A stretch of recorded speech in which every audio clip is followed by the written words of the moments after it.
Imagine a sunny day, a family walking in the park, children laughing, everything around seems perfect. But in an instant, this peaceful day turns into a nightmare. In front of his loved ones, an elderly black man is attacked, harsh words, brutal blows, all just because he is different. Can you feel the fear and anger overwhelming his family? Now imagine what happens next. The racist who thought he could humiliate another person without repercussions finds out who this man really is. And believe me, he's already regretted it. Who are you? Our dear viewers, write in the comments what your name is and where you are watching this video from. We read every post, and you have no idea how much it helps us. You are not just viewers, you are our family. Every word you say, every like and repost makes us stronger, helps tell the stories that really matter. We thank you for being with us, and we promise you will not be indifferent to what you will hear next. Enjoy the show.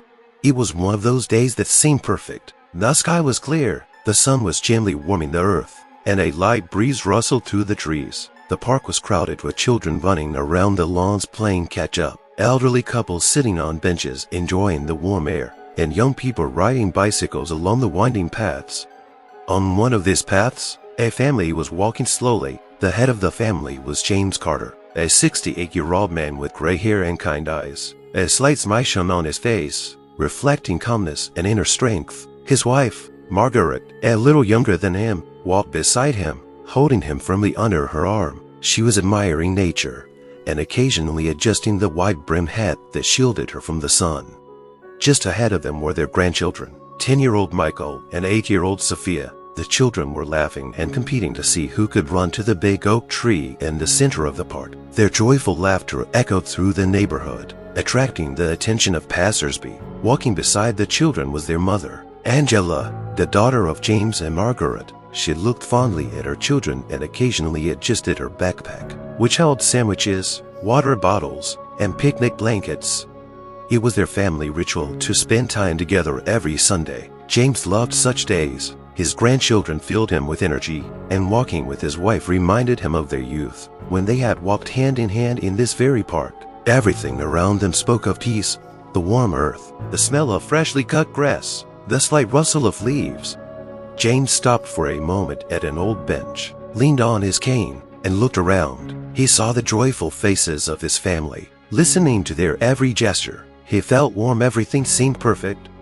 None of them suspected that at that very moment, behind the neighboring trees, someone else was watching them intently. This person's eyes were full of contempt and malice. But as the family continued on their way, this dark silhouette made no sign of it. The perfect day was just beginning.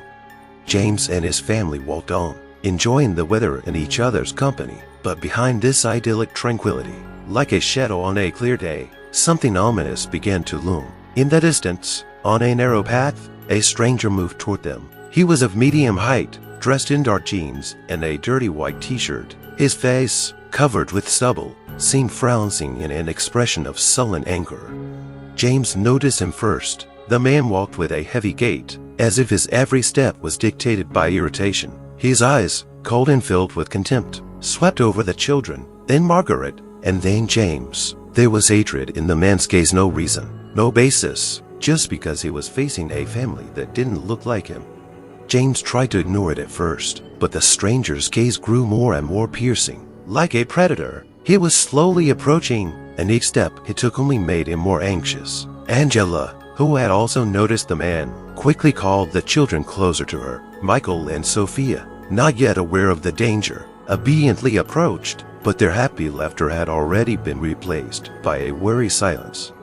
When the man was close enough, he stopped, defiantly blocking the way. His lips curved into a vicious grin, and the first insults came out of his mouth. "Nice place for a walk."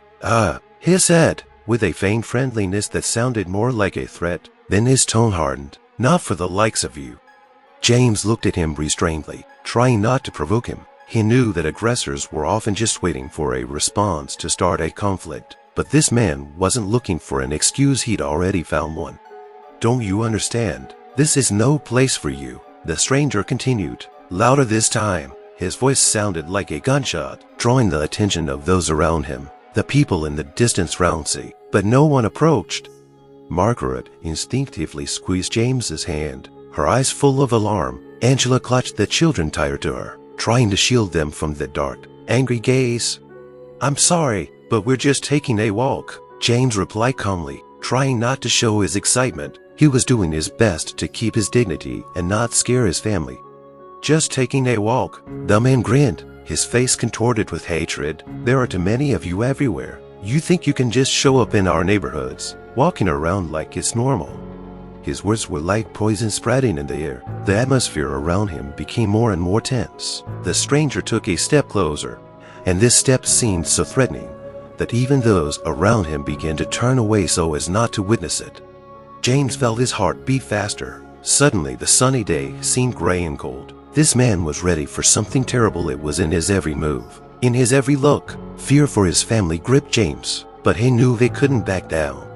The stranger stood in front of James and his family, as if drawing an invisible line that they supposedly had no right to cross. His eyes bore into the man, while the corners of his lips curved into a nasty grin. The atmosphere grew so hot that even the air seemed thicker and heavier. "You're always so insolent, aren't you?" he began, glancing at the children, who were huddled fearfully around their mother. "You think you can just walk around here like normal people, like you're somebody?" James looked at him reservedly, trying not to show emotion. He realized that the man was trying to provoke him into a response, but the aggressor was determined. "You have no shame," the man continued, his voice becoming harsher. "You come to our neighborhoods, and now you come to our park, waving your family idol in the air. You think we want to see that? You think you have a right to be here?"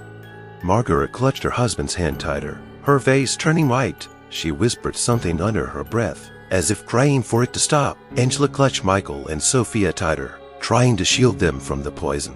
"I'll just say what everyone thinks," the stranger continued, stepping closer. His face was now only a few inches from James. "You'll never be like us. You will always remain dirt that can be swept away. How dare you bring your bastards out here?" The man's words sounded like whip blows. Each of his insults was directed not only at James, but at his entire family, making them feel humiliated. He turned to Margaret, snorting derisively. "And who's that lady next to you? Does she even realize what's next to her? Or did you just find someone stupid enough to let her live with you?" James slowly raised his hand as if signaling everyone to stay calm. "Look, sir," he began in a firm but calm voice, "we're just taking a walk. We're not looking for trouble. Please let us continue on our way." "Taking a walk?" The man laughed, loudly and unpleasantly. "Did you think you had the right to do that? How dare you even speak to me? Do you know how many people like you I've put in their place?" His voice grew louder, and he spoke so that everyone around him could hear. Passers-by slowed their steps, but no one dared to intervene. They were afraid of being drawn into this filthy torrent of hatred. "You're pathetic," the man hissed, his face crimson with anger. "And so is your family. Look at you. You can't even hold your head up straight like a real man. You're just a broken old man who thinks he's my equal." James felt his hands clench into fists, but he held himself back as best he could. His family looked at him hopefully, believing he could handle this horror. "Sir, please," he said, trying to remain calm. "We didn't hurt you. Let's just part ways." But those words only added fuel to the fire. The man stepped closer, so close that James could smell the alcohol and tobacco. "Break up. You think I'm gonna let you walk away like nothing happened? No, man, tonight you're gonna find out what it's like when guys like me put guys like you in your place." His voice was full of venom and hatred. It wasn't just a verbal conflict, it was the beginning of something much worse. The situation had heated up to the limit. James stood in front of the aggressor, clutching his cane tightly in his hand, not for defense, but more for reassurance. To keep his balance, physically and mentally, his family was behind him like a small fortress, trying to shelter behind him from the wave of hatred that was pouring out of the stranger's mouth. "You're not answering," the aggressor bellowed, taking another step forward. "Are you afraid of me? And you're right to be. You mean nothing, old man, and I'm here to remind you of that." His voice echoed through the park, the people strolling by frowningly in the distance, some of them looking away fearfully, pretending not to notice what was happening. Others discussed the situation in whispers, but no one dared to interface. James looked into his attacker's eyes, his gaze hard but calm. That calm gaze only fueled the aggressor's anger. He stepped closer, and without waiting for a response, he extended his arm and shoved James in the chest. The blow was sharp, but not hard, and yet the older man staggered backward, nearly falling. "Daddy!" Angela shouted, rushing forward to support her father, but James held up his hand to stop her. Margaret clenched her hands until they were white, her face a look of genuine horror. "You think you can just stand there and stare at me?" shouted the aggressor, his face contorted with anger. "Your fortitude doesn't impress me. Old man, you're nothing, you and yours." He took another step forward and pushed James again, harder this time. The man took a step backward, but he steadied himself again. His cane hit the ground, but it didn't fall. His calmness was frightening, but it only made his attacker angrier. "What? You're out of words?" The aggressor grinned, his voice getting louder. "Or are you just afraid, like you should be? Look at your family, old man. They look to you with hope, but you can't protect them. You're pathetic." At that moment the children cried. Sophia, trembling, clung to her mother, who tried to hide the horror on her face. Michael tried to be brave, but his lips trembled and tears rolled down his cheeks. Their fear was like a knife in James's heart, but he knew that any rash move could lead to disaster. "Sir, please stop." Margaret could not stand it. Her voice trembled, but it was pleading. "We've done nothing to you. Leave us alone."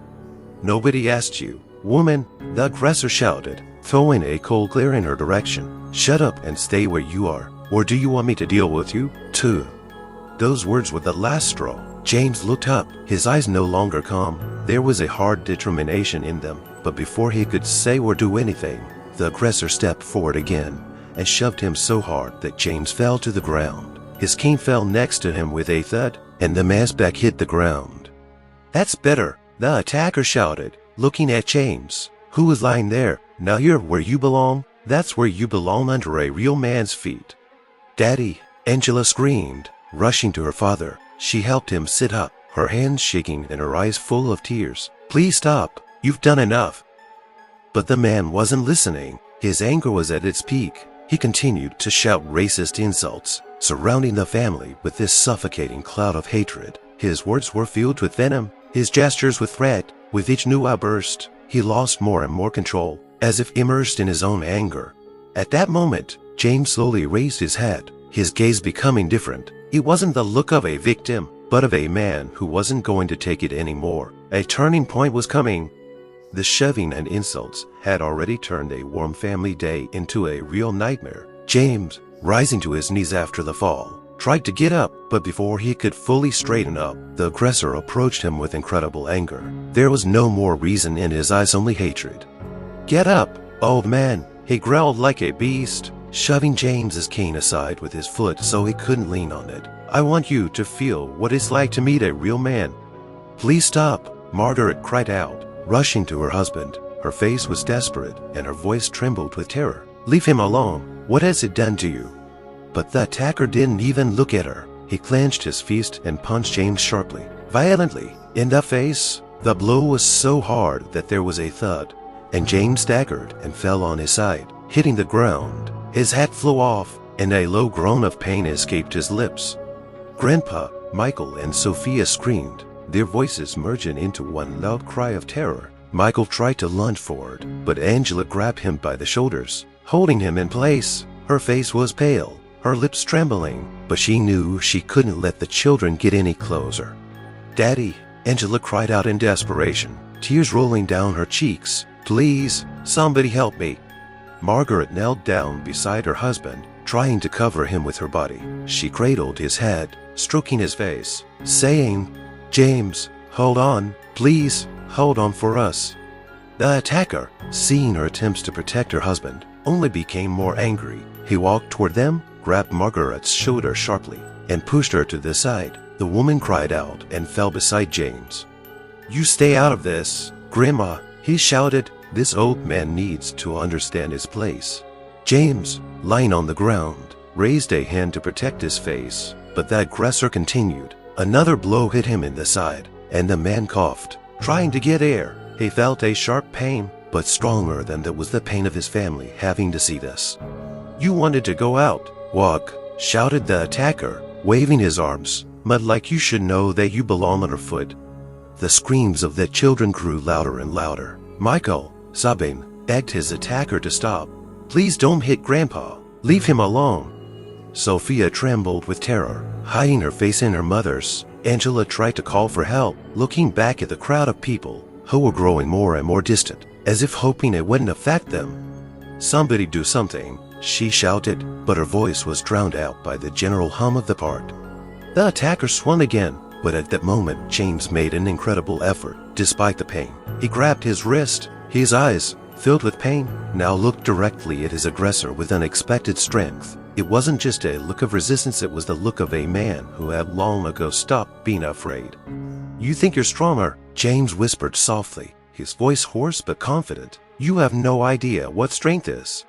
These words, as if coming from another world, made the aggressor stop for a second. His face contorted, a shadow of doubt as well as rage, but he shook his head quickly, ready to continue, certain that the old man was incapable of fighting back. It is this confidence that will be his biggest mistake.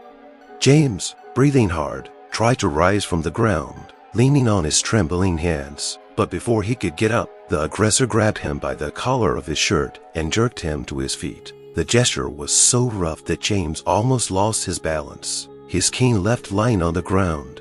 "Get up!" the man shouted, shaking James like a rag doll. "You don't want everyone to think you're weak, do you? Well, who am I kidding? You've always been a wuss."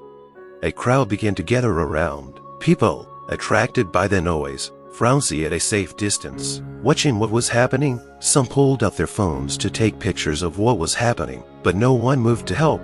Their faces expressed a mixture of horror and indecision. "Look at him!" shouted the aggressor, turning James around so that his face was visible to everyone. "There he is, your hero, a man. No, he's just a bag of bones who can't even stand up for himself." James was silent. He stood, slightly bent, his face covered with abrasions and his lips chapped from the blow. But his eyes, though reddened, looked at the aggressor steadfastly. No fear, no pleading, just quiet, stubborn dignity. "What? Pride is choking you," continued the attacker, shaking him again. "You can't even say a word, or do you like being a laughingstock?" He let go of James's collar, pushing him so that he could barely stand on his feet. Then, enjoying the crowd's attention, the man began to theatrically impersonate an elderly man, hunched over, leaning on an invisible cane and wiggling. "Look at me, I just wanted to go for a walk with my family," he mocked James, eliciting a few nervous laughs from the crowd. "But instead I decided to be the star of the park. How about that, The crowd still did not interfere. People whispered, glancing at each other, but no one dared to step forward. Some were obviously ashamed of their inactivity, but fear of making things worse paralyzed them. Margaret, sitting on the ground, screamed through her tears. "Stop it! Stop torturing him! What do you want? What did he do to you?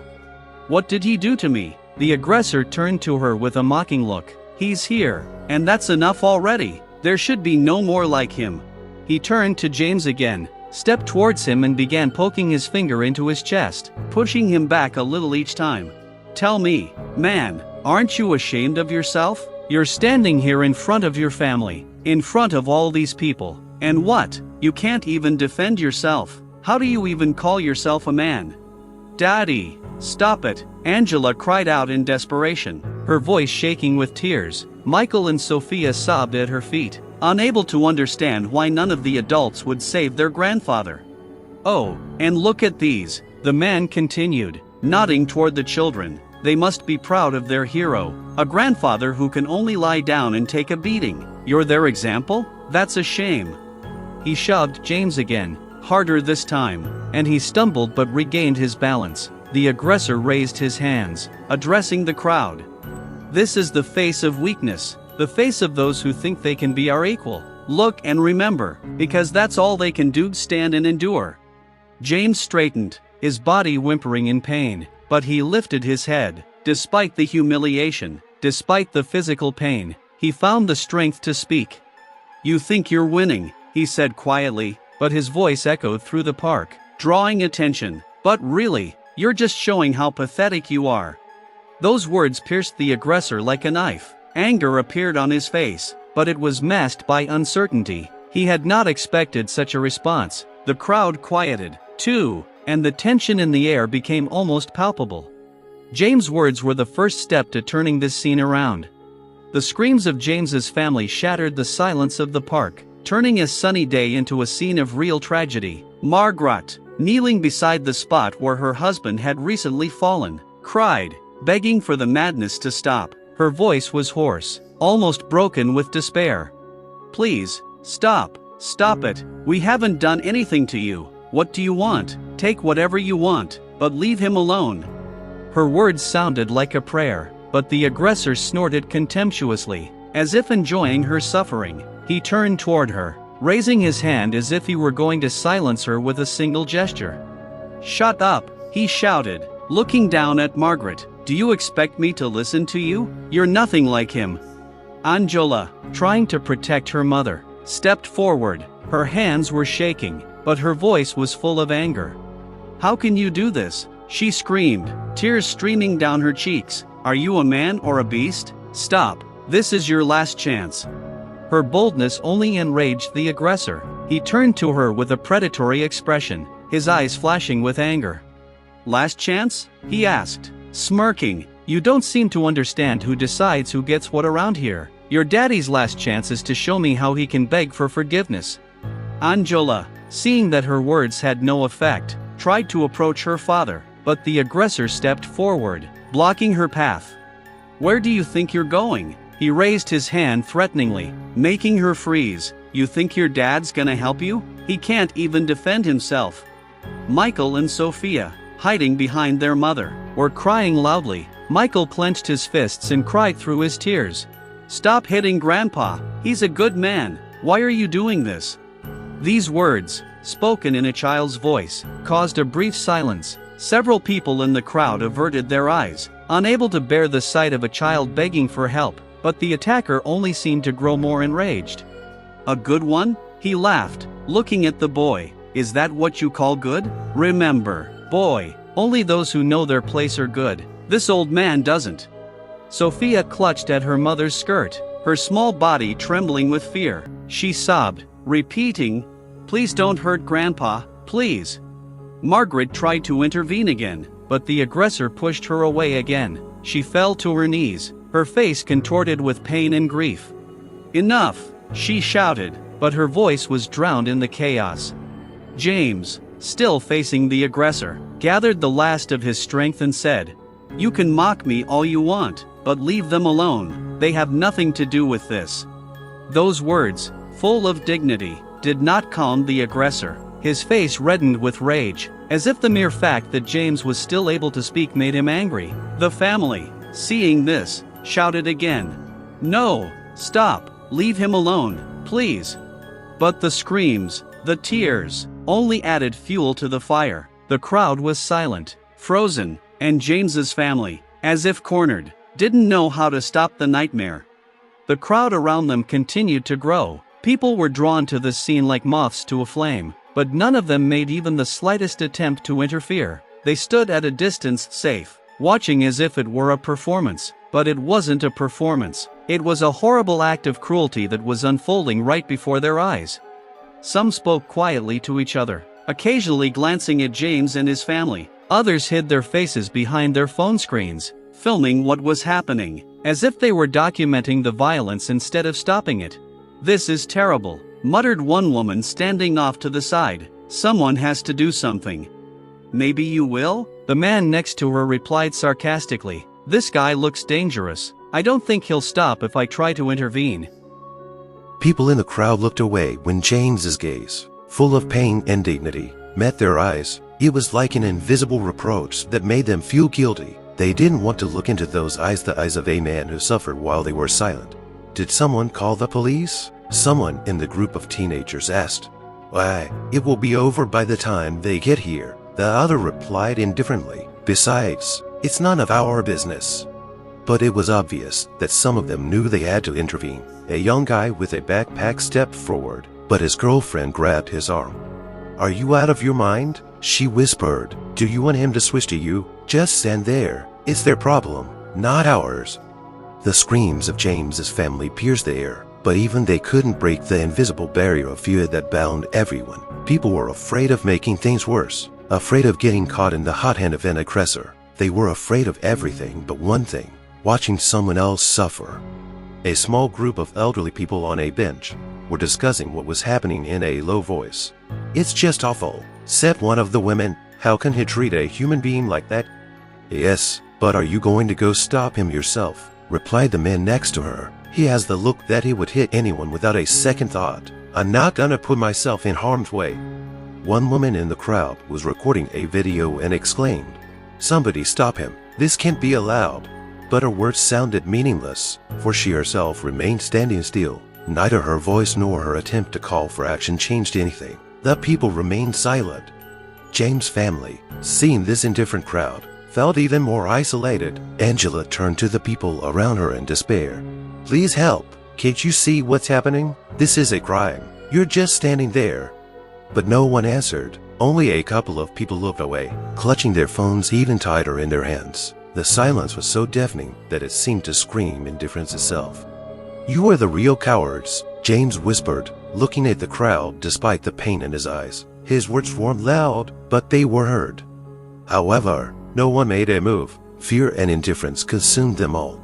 James lay on the ground, feeling every cell in his body aching with pain.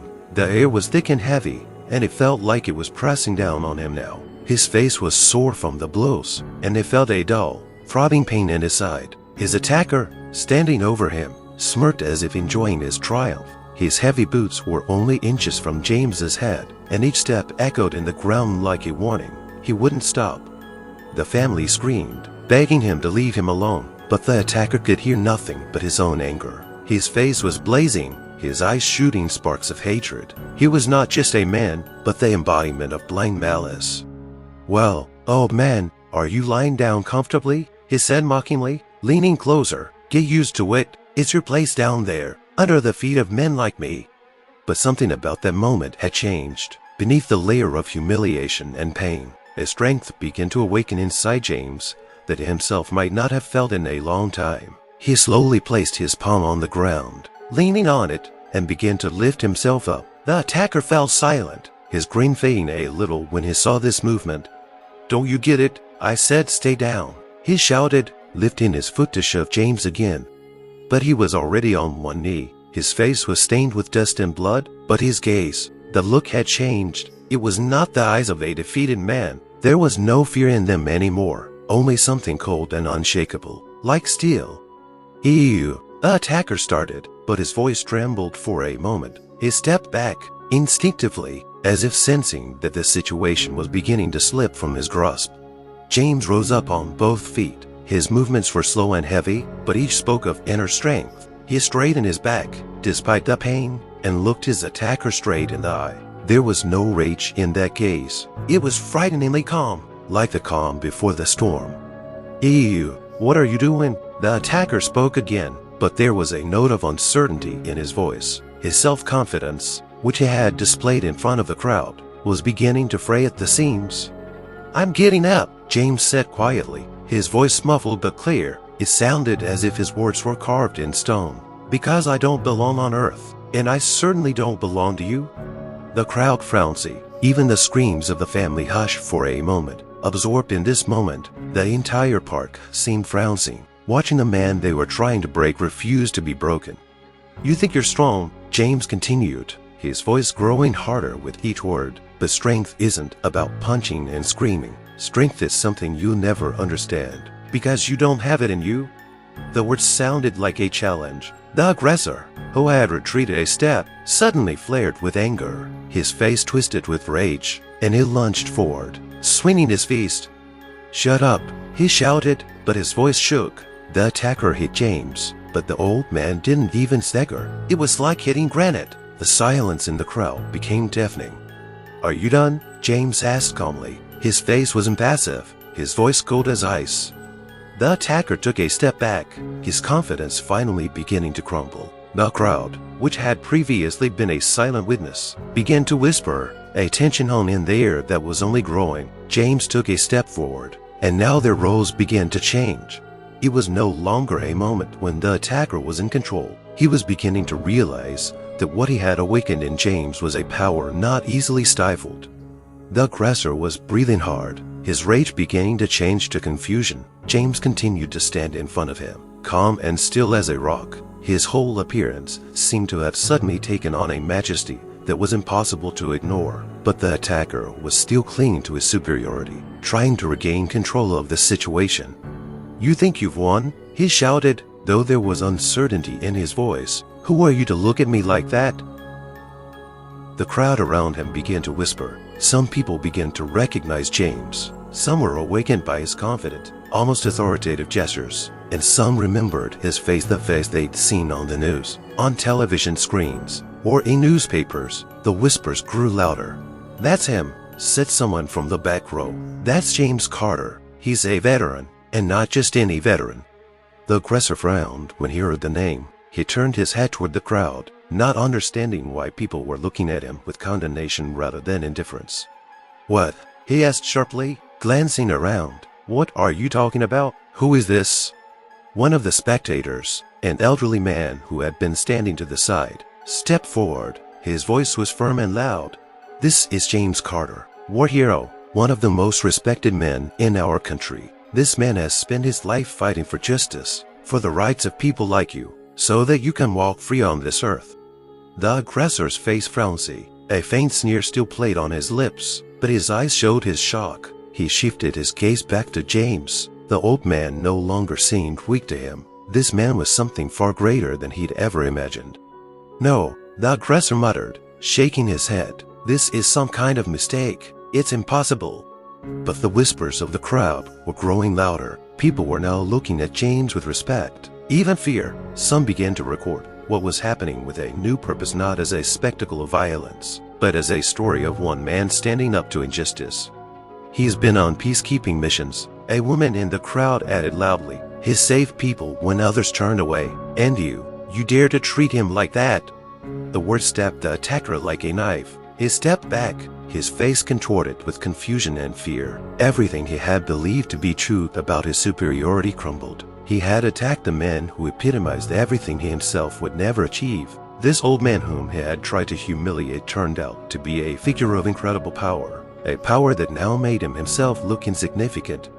I didn't know," he mumbled, looking at James with wide eyes. His voice shook, and his hands began to tremble. "I didn't know who you..."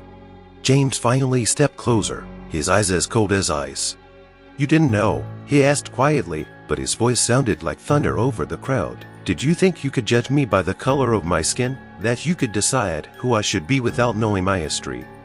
The aggressor fell silent. His face was now as pale as chalk. The crowd looked at him with a contempt he tried to turn away from. But it was impossible. His shame was too obvious to manifest.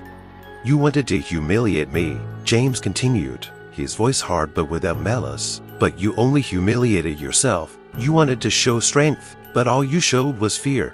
Those words, sounding like a sentence, robbed the aggressor of the last shred of confidence. His hands clenched into fists, but not from anger, but from despair. He didn't know where to look, didn't know what to do. That moment was the turning point. The attacker realized that his whole world had collapsed, and it was at the center of this catastrophe that he himself had caused.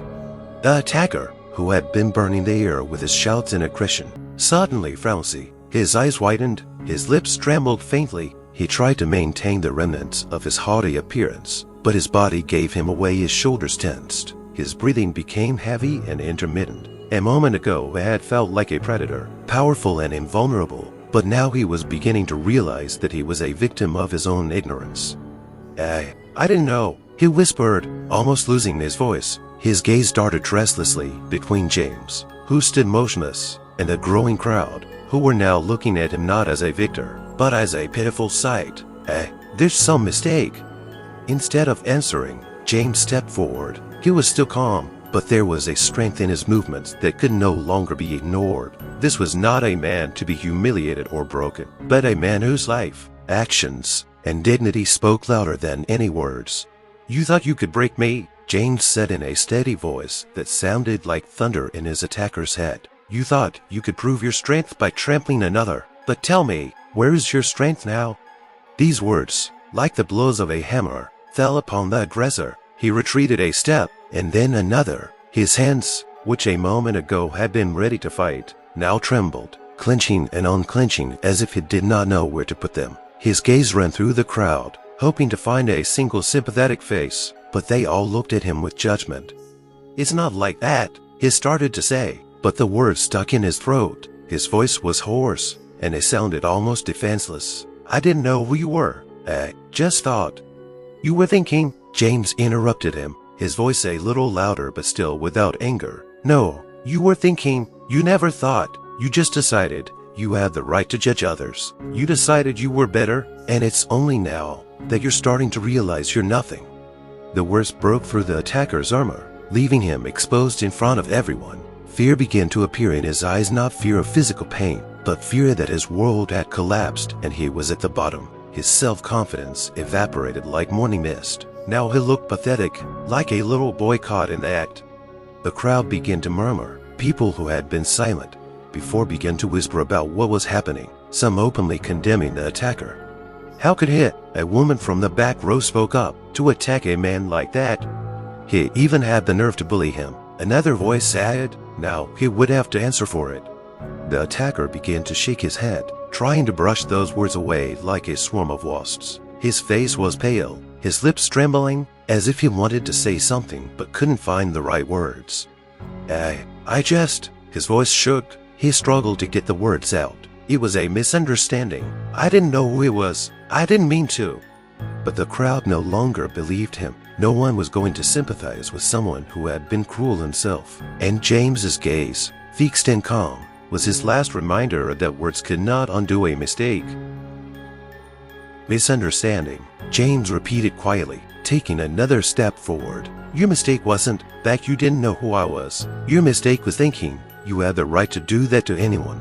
These words finally shattered the rest of the aggressor's confidence. He tried to take a step back, but his legs gave out and he almost fell. There was only one thing in his eyes now: fear. Fear of what he had done, of the fact that his victim was much stronger than he had imagined.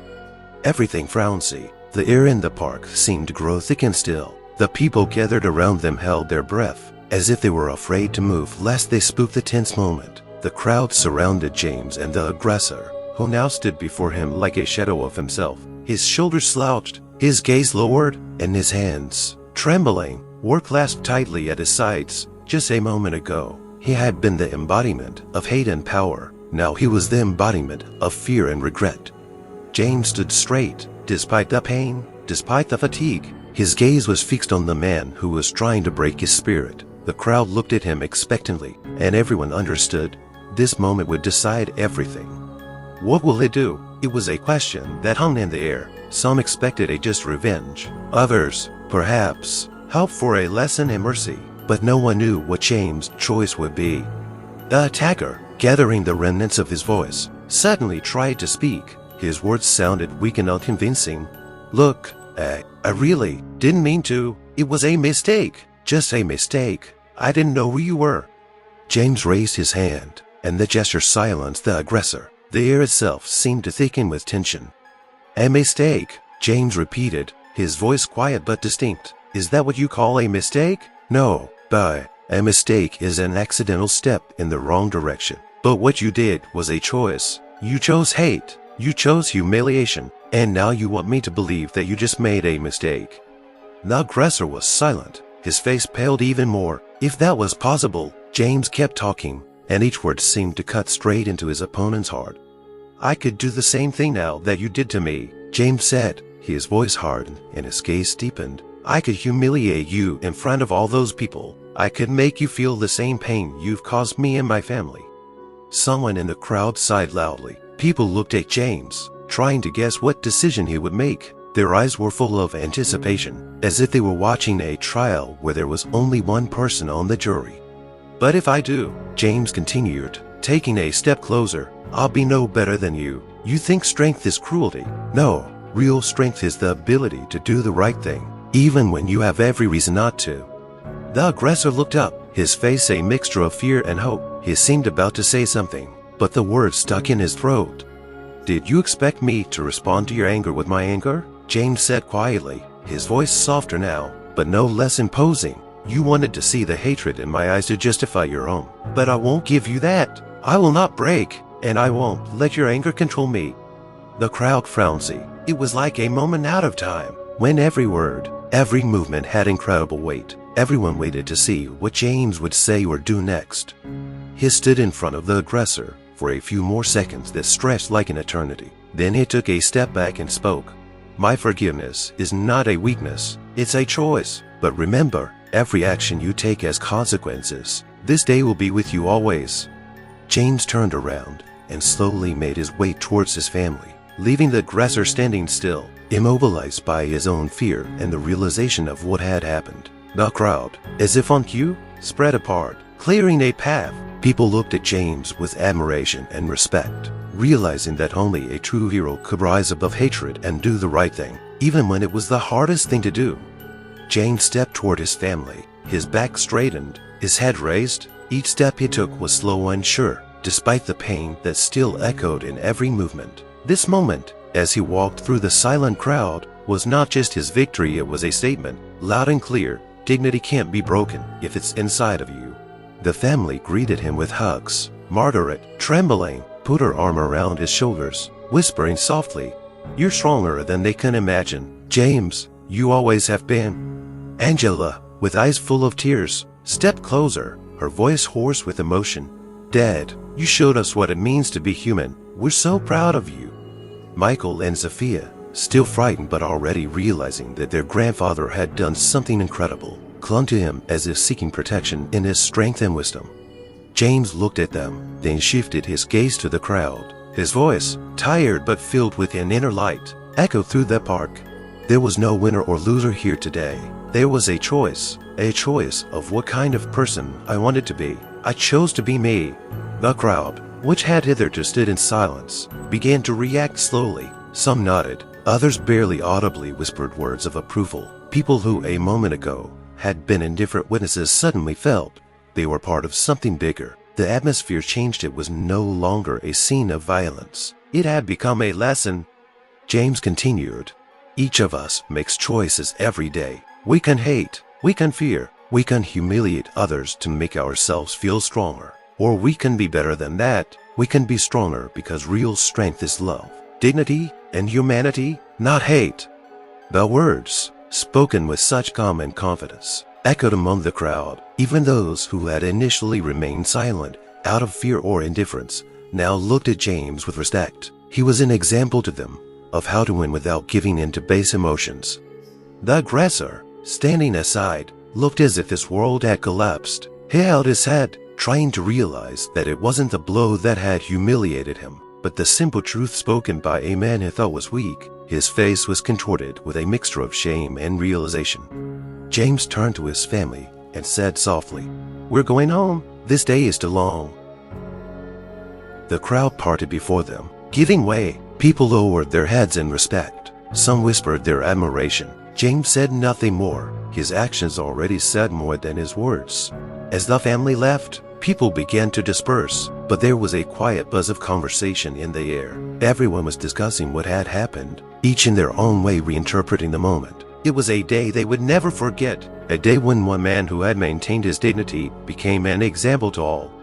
As James and his family walked away, leaving the field of his moral victory behind him, the attacker was left standing alone. The crowd still surrounded him, but it was no longer a crowd of silent spectators. It was now a crowd of referees. Whispers grew into loud, judgmental words. "How could he do such a thing?" someone said loudly. "How could he do that?" someone said loudly. "This guy, he should be prosecuted." Another voice supported him. The attacker, who had recently seemed so formidable, now looked like a hunted animal. His eyes darted from side to side, as if he was looking for a way out of this circle of disapproval. But there was no way out. People started pulling out their phones. Some were already taking video. Some were dialing the police. Every step he took backward was accompanied by camera flashes and loud shouts. "You wanted to show your strength," shouted someone from the crowd. "Now we'll see how you explain it to the cops." The police arrived quickly. Some of the spectators had summoned them in the midst of the conflict, and now the two uniformed officers walked resolutely toward the assailant. Seeing them, he tried to justify himself, his voice shaking. "It was a misunderstanding. I didn't mean, I was just angry. It's not what you think." But the officers, Having heard the witnesses' stories and seen the videos that had already started circulating on social media, did not listen to his excuses. They handcuffed him to the cheers of the crowd. "You have the right to remain silent," said one of the officers, "but anything you say can be used against you in a court of law." The crowd watched as the attacker was led away. Some began to applaud, but there was more sarcasm than support. People were filming to share it with the world later to show that justice had been served. The next day, news of the attack spread throughout the city. The video shot by eyewitnesses went viral. The face of the aggressor, his words and actions became public. Internet users quickly found his name, place of work, and even old posts on social networks filled with hate. His employer, upon seeing this, immediately issued a statement. "We do not support discrimination or hatred in any form. This person no longer works for our company."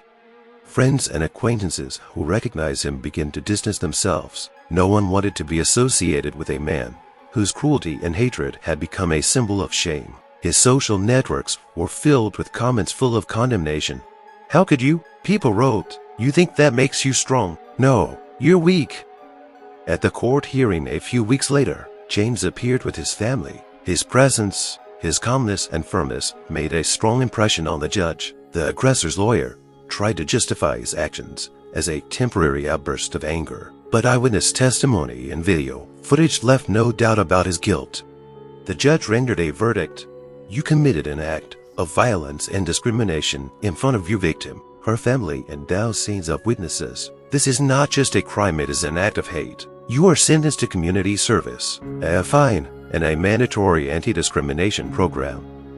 For the attacker, the consequences were more than just punishment. It was the destruction of his entire life, career, reputation, public respect, all gone. But for James, it became a lesson to everyone who watched or heard about the story. People realized that strength is not in hatred, but in resilience and humanity. When reporters later asked James how he felt, he only replied, "I'm not happy about his downfall. I hope he realizes that life is a choice, and that he still has a chance to make the right one." This story has stayed in people's minds as a reminder that every action we take has consequences, and that dignity and fortitude are what make us truly strong. Thank you for watching this story to the end. This situation is a stark reminder of how important it is to maintain dignity, even in the face of injustice. Tell us in the comments what you think about this story. Have you or someone close to you ever experienced racism or injustice in your life? How did you deal with it? We really want to hear your thoughts, because your opinion is really important to us. Each and every one of you is part of our extended family. We incredibly appreciate your support, your comments, and being with us. It is because of you that we are able to tell stories that resonate with people's hearts. Don't forget to subscribe to our channel, put a like on this video, and click on the bell not to miss new releases. We wish you a wonderful day filled with kindness and respect for others. Be strong, love, and take care of each other.